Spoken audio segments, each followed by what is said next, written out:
And good evening, everybody, and welcome to WBNV Sports and on YRP TV. Our playoff game here this afternoon is the John Glenn Little Muskies and head coach Matt Edwards, a 6-3 record coming into this one as they host the 5-4 Union Local Jets under head coach Bernie Thompson. Mike Snively along with Dave Davidson here at John Glenn High School Field.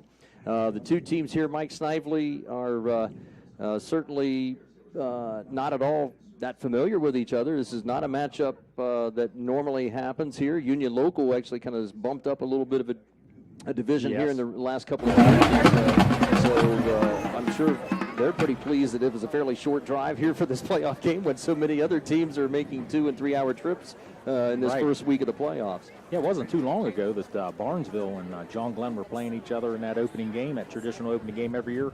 Union Local just right down the road on I-70, so a nice trip for Union Local, the 14th seed coming in here.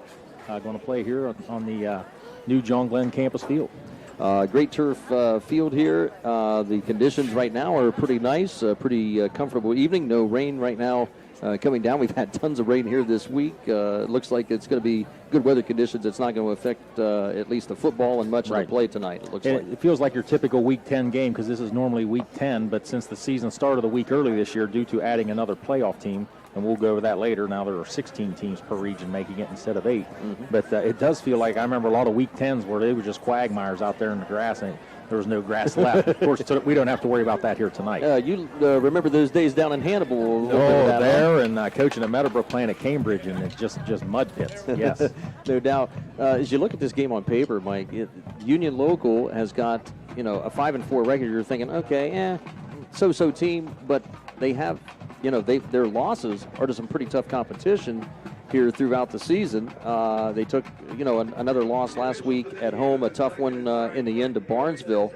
This is a team that's had a pretty decent schedule, and their losses are to solid teams. Solid teams. I mean, only 3 losses with the teams. The 4 losses they have, the teams have a combined 3 losses. In fact, they're coming in here on a 3-game losing streak, losing to St. Clairsville, who's number 2 in this region. They're 9-1. Belair, who's Division 5, they're 9-1. And Barnesville's Division 6 in the traditional milk jug game they play. They're 8-1. And they also lost earlier in the year to an undefeated team, Westinghouse, out of Pittsburgh.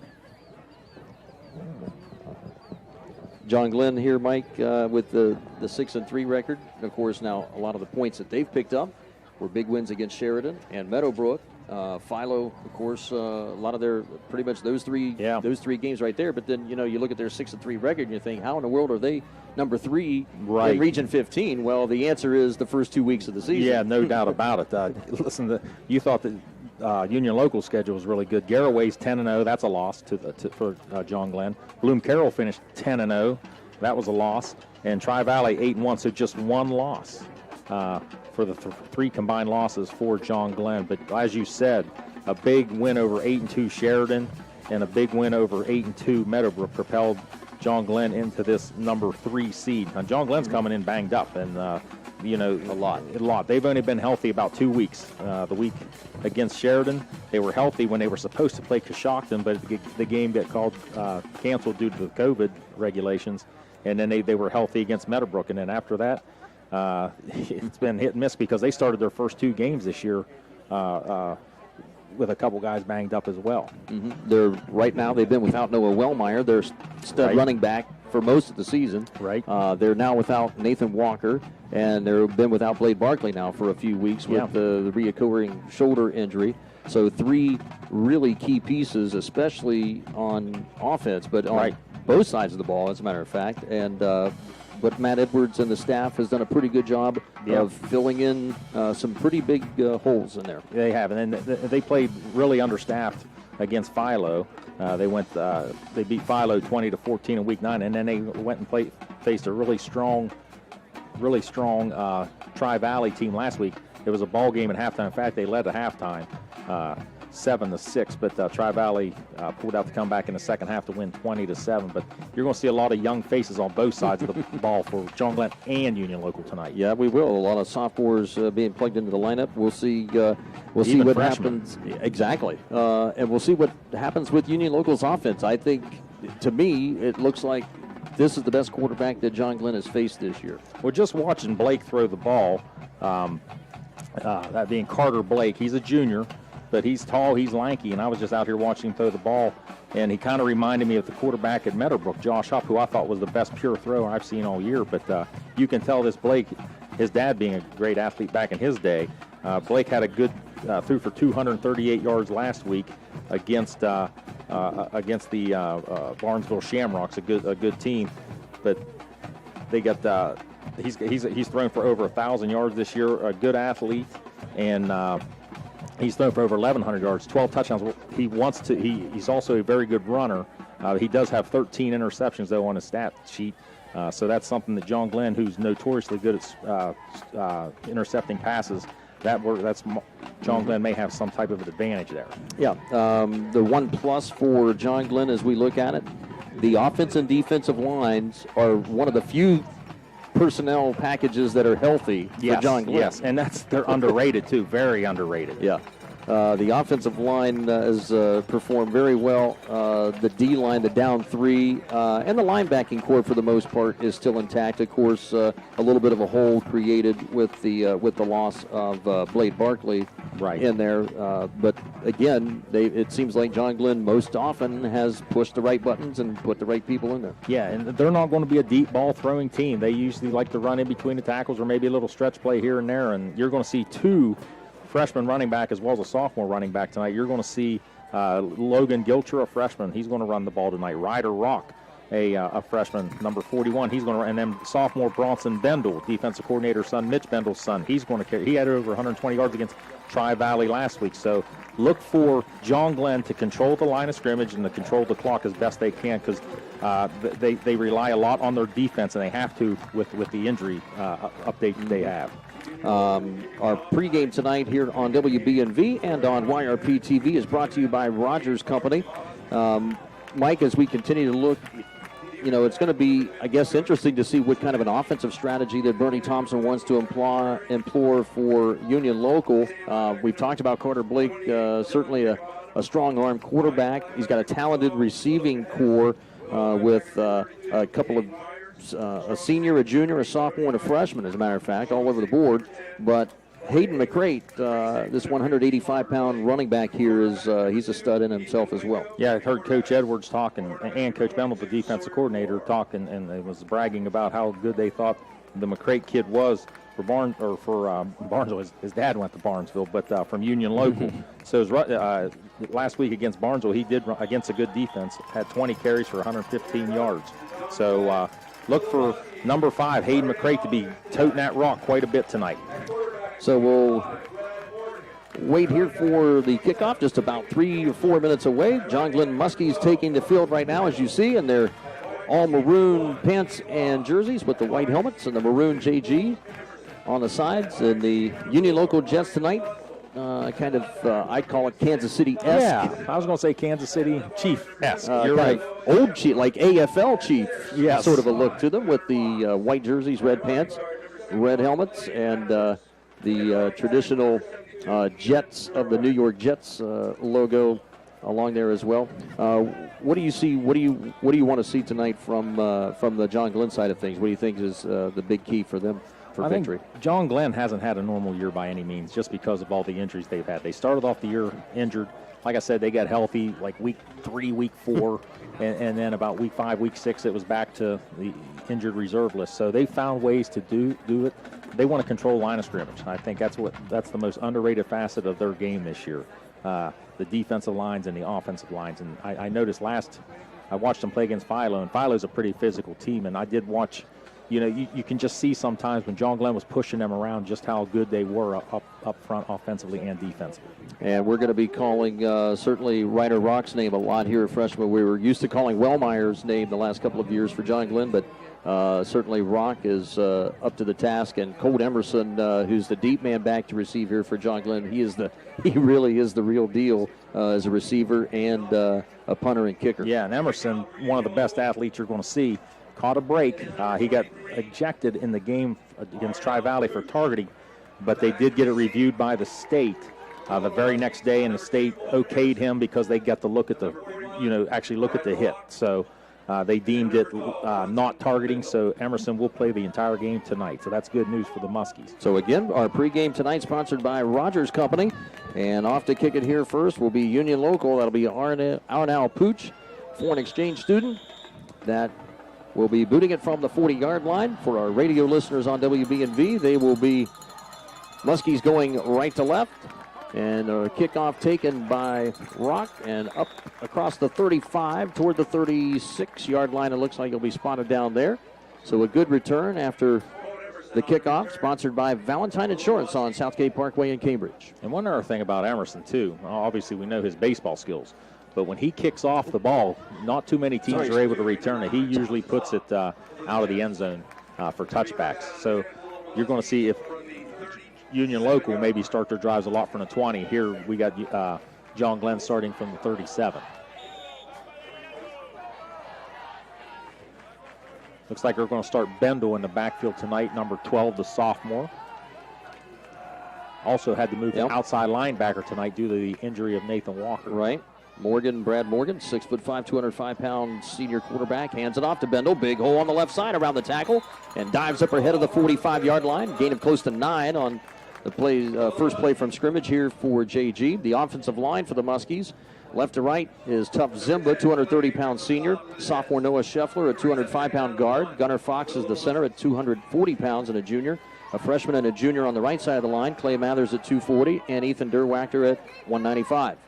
Morgan again from the pistol set. 3 receivers, 2 on the right side. That's Russell and Thompson. And heaving it down the field toward the sideline. One-on-one play, and it's broken up at the 25-yard line. Intended receiver Colt Emerson.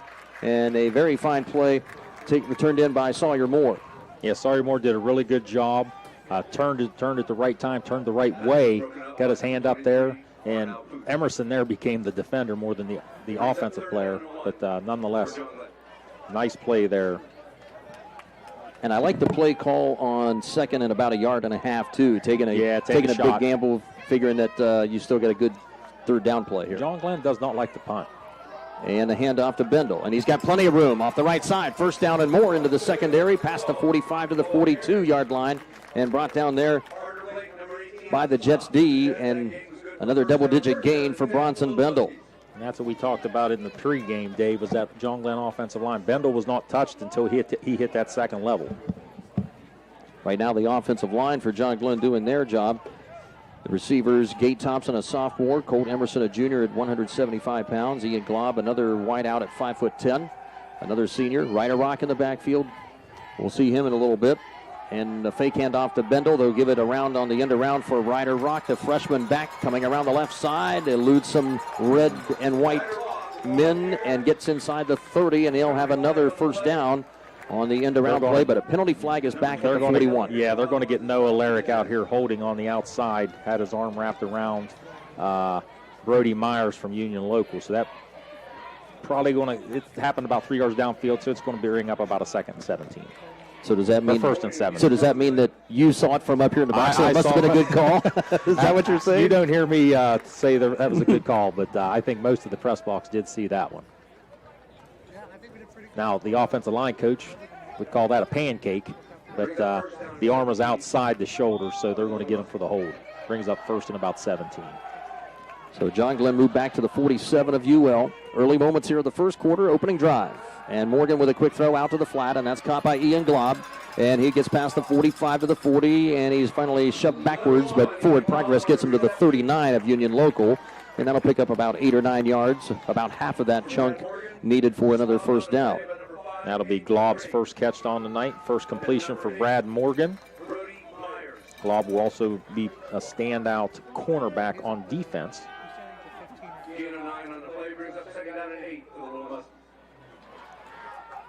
So now the Muskies with Morgan in a pistol formation again at the Jet 39. That's Larrick coming in motion across to the left, looking down deep down the left sideline, and he's got a man, and he's looking at Emerson, and he overthrew him. Emerson looked like he pulled up lame with his.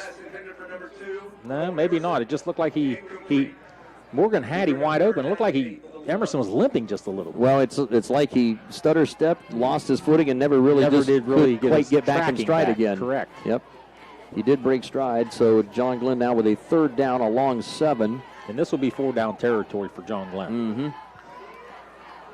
And just under 10 minutes to go here in this first quarter. No score as the Muskies look to score in their opening drive. Out of the pistol, Morgan, handoff to Bendel. Bendel right up the gut, the left side of the line, creates a nice hole again.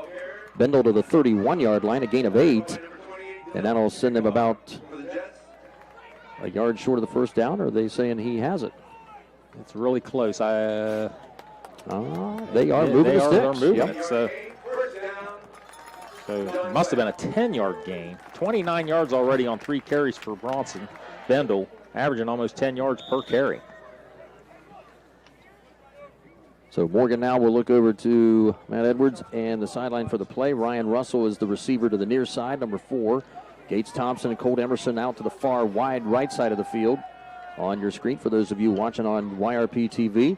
And welcome aboard here on 93.5 FM as well. Morgan, handoff out of the pistol, and again Bendel with a big hole on the right side of the line. Around the tackle, inside the 25, down to the 21, close to the 21-yard line of Union Local. And that'll be another solid first down gain of close to 8. There is big holes. It's like there's nothing happening on the first level for the Jets nothing defense. on the first. The stretch plays right off of the tackle's butt, and he's getting big holes. And Bendel, a hard runner, north and south guy, similar to Noah Wellmeyer. You never saw Noah Wellmeyer try to juke anybody, just north and south. And a second and short play, close to 2.5 yards. Bendel again in the backfield, just lowers his shoulder and pounds Jets on his way to a first down at the 16-yard line. That'll be a gain of close to 5 or 6 again for Bendel. And right now the offensive line just creating some big avenues to run in between the tackles. Yeah, that's like we said, to get 120 yards against as a sophomore against Tri-Valley, that told me something. Morgan again will work out of the pistol with 3 receivers. Russell, the wide out far left side of the formation. And a quick throw out to the right for Colt Emerson, trying to set up a quick screen. And the Jets are all over that one. Nice defensive play by the secondary. Just read the play and actually just outnumbered the blockers there. Yeah, that was just a good, nice play there by the Jets secondary, I should say. Making a play and stopping the athletic Emerson for a loss of 1. Carter Blake was one of the guys out there to come in and pile up Emerson. So certainly the Jets are well aware of where he's at on the field. Absolutely. And one-on-one coverage, full man-to-man here by the Jets. They lost a yard on that last play. 2nd and 11 from the 17, and a handoff to Bendel. Again, another nice hole off the left side. Good open field tackle by the Jets. That's Carter Blake again with another tackle. But again, that's another secondary man making the defensive play, and Bendel gets to close to the 10-yard line of UL. Not often do you see the quarterback playing in the linebacker spot, but tonight Carter Blake will be playing the linebacker position. Well, a pretty big kid, about 6'2", 6'3", and close to 200. Yeah, 200 some pounds. So I've seen him on the basketball court on a few highlight dunk films. He is a good one. 3rd down and about 4 to go here for Morgan and company. 3 receivers rolling out to his right is Morgan, throwing a little out pattern for Emerson, and it's out of his reach over his head. Carter Blake was in coverage on Emerson, and the pass incomplete, setting up a 4th down and 4 now for JG just outside the 10-yard line of Union Local with 7.5 minutes to go in a scoreless game. And they're obviously going to go for it here. But you have Angela Kumler, who is 1 for 1 on field goals this year. Also the homecoming queen. The homecoming queen. And she is 30 of 32 on extra points this year. She booms it. Well, and I want to point out, too, that in that Maysville game a few weeks ago, one of those PAT misses was blocked. It wasn't because it was missed. Right. So one of those 2 not misses really her fault. you can't put on her. I was going to say, John Glenn needed to take a timeout. It got down to 3 seconds on the play clock. So we have a timeout on the field, and we'll take a very quick timeout, a 30-second break here on WBNV and on YRP TV as our high school football coverage continues here in the first round from John Glenn High School in a moment.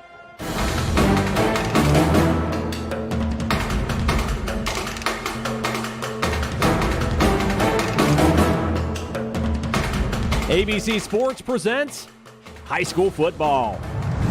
Tonight's game is brought to you by Doan Ford, West 40 Auto Sales, WB Green Insurance, Abel's Electric Heating and Cooling, Southeastern Med, Patrons Buckeye Mutual Insurance, Valentine Insurance, Bethany Glass CPA, The Rogers Company, Schaefer Insurance, and Muskingum Valley Health Centers.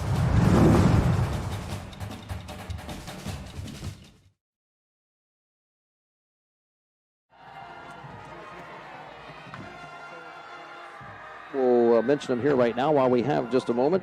Also patrons Buckeye Mutual Insurance, Doan Ford, West 40 Auto Sales, Abel's Heating and Cooling, and Rogers Company. And Morgan now from the pistol. Bendel out of the backfield. Ryder Rock in, number 41. Yep. And Morgan pump fakes that throw on 4th down. He's not going to get there, and he's going to be sacked by the Jets D. And Union Local bends but doesn't break, and a great defensive play on the rollout from Morgan as he was sacked by Ven Roach. The defensive end was one of the guys in there to bring down the quarterback Morgan, and turns it over on downs with 7:24 to go here in the first quarter. No score. Just too much pressure from the Jet defense. Tried to slide Ryder Rock out in the right flat, just couldn't see him, and too many white jerseys there. Quality defensive stand there by the Union Local Jets.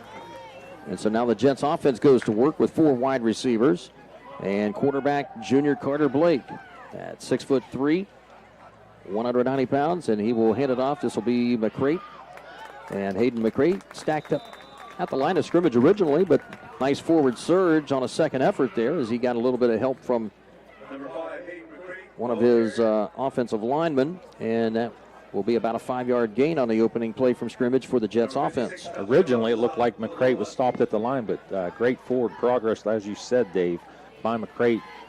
Kept churning those feet for a gain of 5. Offensive line, Carson Cosby, a junior, Trey Underwood, Evan White, a sophomore at center, Johnny Sabinski, a sophomore on the right side, and junior Ven Roach at the tackle. And right now, at tackle, they've got Alex Beaver, a sophomore. And a quick throw out to the right flat. It's caught there by Sawyer Moore. And he is going to have, I think, forward progress gets him just enough for a first down. Another gain of 5 for the Jets. And Sawyer Moore with his first reception. And Blake 1 for 1 in the passing game. Just slung that ball, too. Found Moore out there on the right flat. Quick fake there by Blake. And Moore needed 5. He got 5. Sawyer Moore. And Gannon Kearns will be out to the near side as receivers. 2 more receivers out wide left. Again, a 4 wide receiver look. And from the gun, a handoff. This will be McCrate. McCrate with a good run around the right tackle. Sidesteps one man.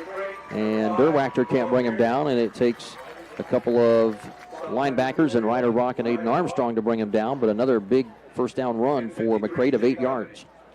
13 yards early for Hayden McCrate on 2 carries. McCrate, only a junior. A lot of Jets, only juniors this year. So both teams, like we mentioned earlier in the pregame, both young teams. We could see both these 2 teams going rather far in the playoffs next year as well. Jets probably young by design. Muskies young by demand. Yeah, absolutely. And the handoff to McCrate, again off the right side. And bounces off tacklers. And maroon and white players still struggling to tackle him. And the first down run for McCrate. Hayden McCrate, a junior, with another 6-yard run up toward the 45, give him 7 in fact, and McCrate has another WB Green Insurance first down for UL. UL finding a lot of running gaps right now against this 3-4 Muskie defense. And now Carter Blake again sends 3 wide receivers out and out of the wide left side of the formation. 1 near side receiver, Caleb McWhorter. And a snap to Blake, and it's a design quarterback run off the left side. Finds no space there. Muskies do a good job kind of staying at home and staying in their lanes and bottle that up. Derwachter was one of the chief guys there that really turned the play back inside and at the line of scrimmage. Yeah, Union Local got there fast and looked like number 31 for Union Local, Peyton Cosby there, just a freshman. That might be 31. Peyton, only a freshman. So got there early, and you're right. First time they really controlled Bendel, but still got a 3-yard gain. And again, handoff Bendel off the right tackle. Another sizable hole there. Bendel's got some space to work with this time, up over the 30, and is hammered down at the 31. Close to a first down, short by a yard. So a gain of about 6 or 7 for Bendel around the right side. And now a very key defensive down here for third down now, Mike, for Union Local. It's third and inches, too. See if they come up to stack the line of scrimmage. John Glenn stays in 3 wide receiver set. And now, new running back for John Glenn. Will handle it straight ahead off the left side of the line. He's got the first down. That's Lincoln Gilcher, another freshman back. He's the number 2 back right now on the depth chart for Matt Edwards, and he carries for the first down, picks up a couple of yards, and just good enough to keep it going. Another WB Green Insurance first down. Yeah, Gilcher, 5'6", 160 freshman. So, the unique thing about John Glenn, your future's really bright in the backfield. And 160 pounds. He's a monster compared to Ryder Rock at a buck 15. Absolutely. 3 wides again for Morgan. Handoff. Again, Gilcher sidesteps some tacklers at the line of scrimmage. Nice job of just good vision by the running back, getting outside and turning what was probably 0 into a 5-yard, close to a 5-yard gain. We'll give him 4. 9 yards on 2 carries for Gilcher. Bendel already at 8 carries for 58 yards. And on the 40, just short of the 42. So Rock with a 15-yard kickoff return after Hayden McCrate's 80-yard touchdown run for the Jets, tying up this game at 7-all. And I think that's the one thing John Glenn has to be worried about is the ability. McCrate's a game breaker, and he showed it right there. And within the blink of an eye, when you think John Glenn was starting to get momentum, the Jets take it right back.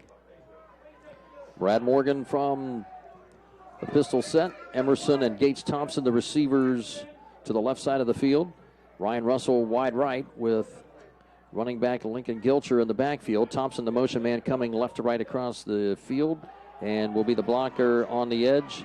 And a nice job escaping the first tackle behind the line of scrimmage by Gilcher, and gets outside for a gain of 5. That's another good power run by these freshman running backs, Gilcher and Ryder Rock. Yeah, Gilcher now at 3 carries for 14 yards. Like you said, brings up a 2nd and 5. And almost already John Glenn in 4-down territory. 2nd down, 5 play. The ball on the right hash at the 47 of John Glenn. Approaching midfield, 2 receivers out wide right with Russell again to the other side. And Gilcher with a straight ahead dive. Picks up 2 or 3. And he'll be about 2.5 yards short of the first down. Nice stop by Johnny Sabinski. Bendel going to come back in here now, more of the bigger power back for the Little Muskies. I wouldn't be surprised to see something just right off the right tackle or left tackle here. 3rd down and close to 3 now for Morgan and company. Had a bad snap. That ball had laid on the ground for a while, and if it wasn't for the offensive line surge by John Glenn, Union Local would have had an easy recovery. And that was a great job by Bendel. Yeah, you're exactly right. That ball laid there. I think the ball just hit the center in the butt and laid there for a second, and Bendel just kind of looked there for a second, thought, yeah, I better get on this thing. Well, do you think they're going to snap this here, or is this, are they simply going to try to draw them off? Well, they're going to try to draw them off at first, but 4th down and close to 3. Yeah, Coach Edwards is probably going to go for this thing. Morgan from the gun sends Thompson in motion toward the center of the line. And a penalty flag comes in. The play clock still had 6 seconds on it, but someone on the left side of the offense flinched. I think it might